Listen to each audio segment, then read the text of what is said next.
happened to Gabriel Myers, my heart would have vouched for it.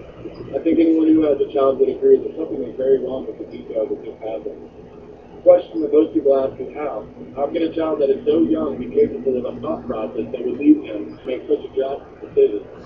Why wasn't he playing with his toys or video games? Why wasn't he thinking about how much he loved his favorite animal, or about his friends and how much he had fun with them, playing at recess every day? At what point does a little child start getting unhappy or depressed to the extent that we've seen on that day in 2009? Gabriel had a very rough life. We could see a series evaluating him and taking interest in him and attempting to get him back to normal.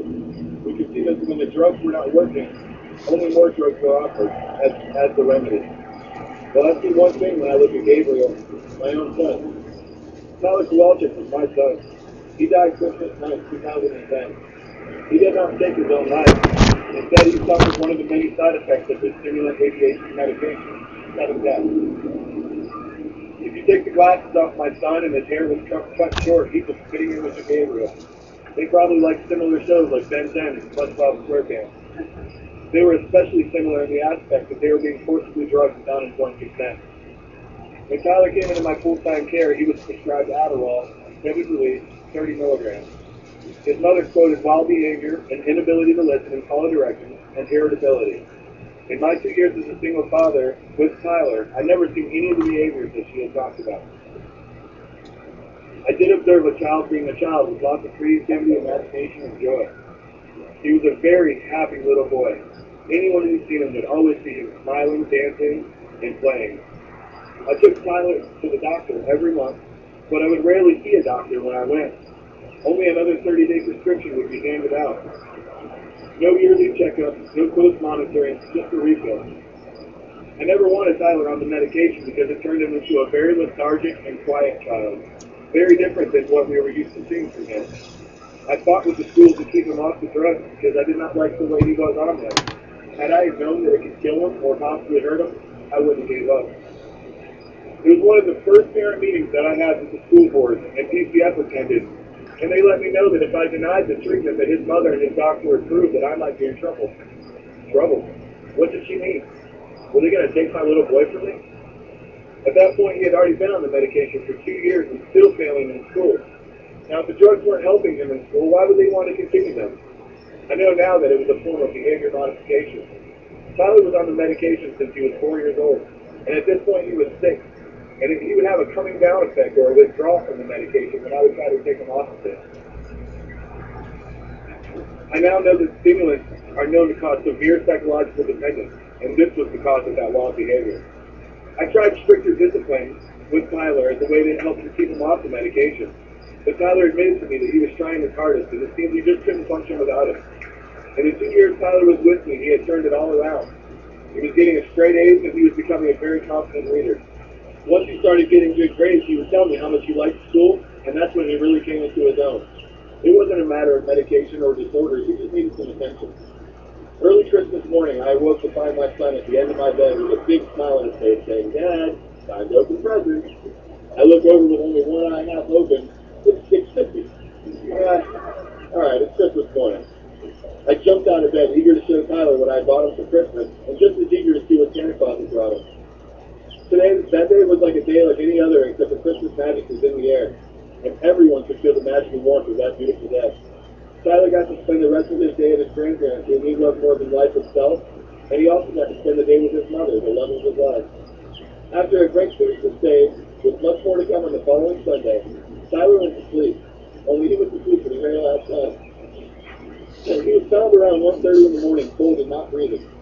The wonderful paramedic and hospital staff at Blue Cross Hospital did everything they could, but unfortunately Tyler was already in heaven before they even arrived. My son Tyler loved life to the fullest, and the people that knew him never seen him not smile and not happy. He spent every day doing things he loved. He loved his Cub Scout Cat 337, and during his time with them, he pledged his life to public service and worship with God. Tyler loved taking hikes in the woods with his Jaja, which is Polish for Grandpa, and he loved all the animals. Tyler's last day on this earth was the most beautiful day. When he went to sleep that night, his head must have been spinning with all the wonderful thoughts of his Christmas day and all the people who loved him. Why are children taken from this earth? In the Bible it says in Isaiah 57:1, The righteous perish, and no one ponders in his heart. Devout men are taken away, and no one understands that the righteous are being taken away to be spared from evil. I think that there was an evil being created by these drugs in Gabriel and Tyler, and they were taken away to be spared from it. Tyler's life was cut short by a combination of a very scary form of medication and his doctor not running the appropriate tests while on the medicine. Ritalin and Adderall are very dangerous substances and should never be given to children. Tyler was only 23 pills into the new medicine when he died. Methylphenidate causes a 500% increase in sudden death in patients and has an FDA black box warning, which is actually the highest warning that the FDA gives on any prescription medication. Informed consent was not given.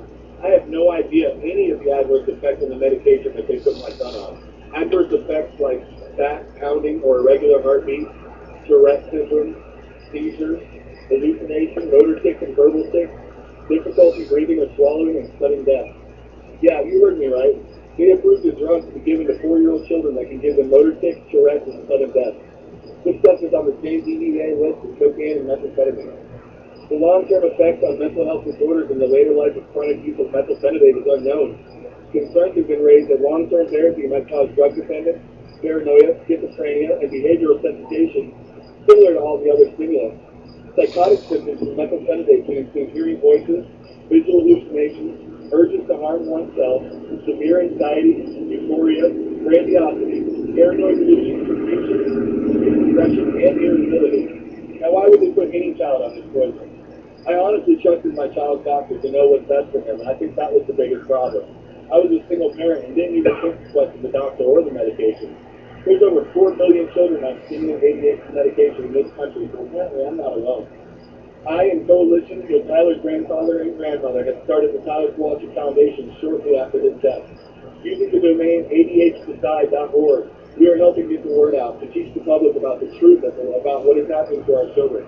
In our 1 year at the foundation, the Tyler Kowalczyk Foundation has saved lives. I personally know of more than 30 children who have been taken off of drugs since Tyler's death. That is more than 30 children that have a chance to grow up drug-free, exactly how God intended.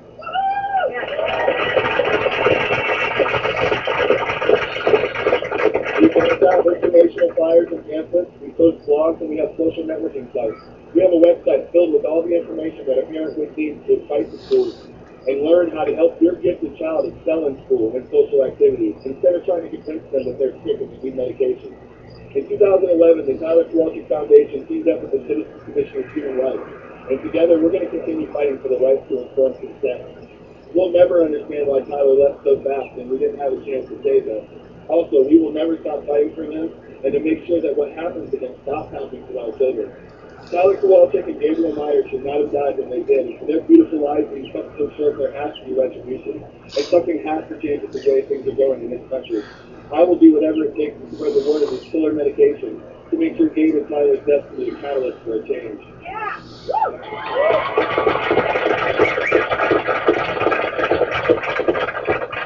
I'd like to close with a poem that I wrote for Tyler after his passing. Shed some light on some pain that has covered in my life since he's been gone. Tyler, this is for you, buddy. I spent some time thinking about some of the things we shared. I reminisced about some stuff I could almost feel in there. I picked up his shirt and I held it close and I wept. I went and laid in his old bed where he slept. I kicked a picture of him and I started to cry. I'm puzzled at why he's gone. I can't understand why. I listened to a song I have not heard in so long. I knew you'd like it and you tried to sing along. I wish I could share everything with you like before. I wish I could buy you everything in one of your favorite stores. As the tears drop and my world is continuing to fall, I know in my heart that you are the meaning of it all. I feel like I let you down. I wish I could have known. I'm very sorry that I let that poison in our home. I love you, Tyler. It's getting late. And with your death and our fight, I have a lot on my plate. Daddy's going to stay busy, but you will always be near. I'm the one driving the road of life, but I'll let you steer. Whisper to me gently in every breeze of air.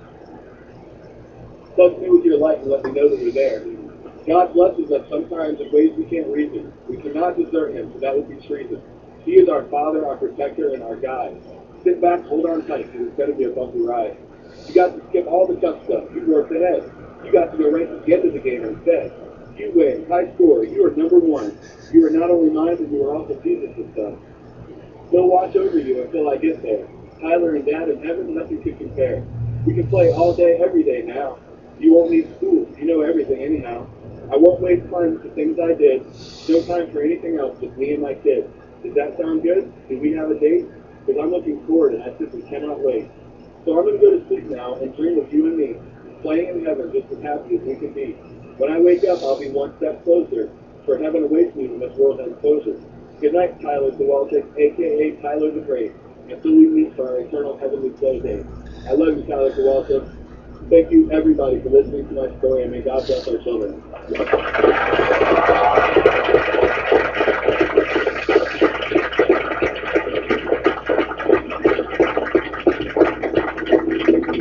Thank you very much, Walter.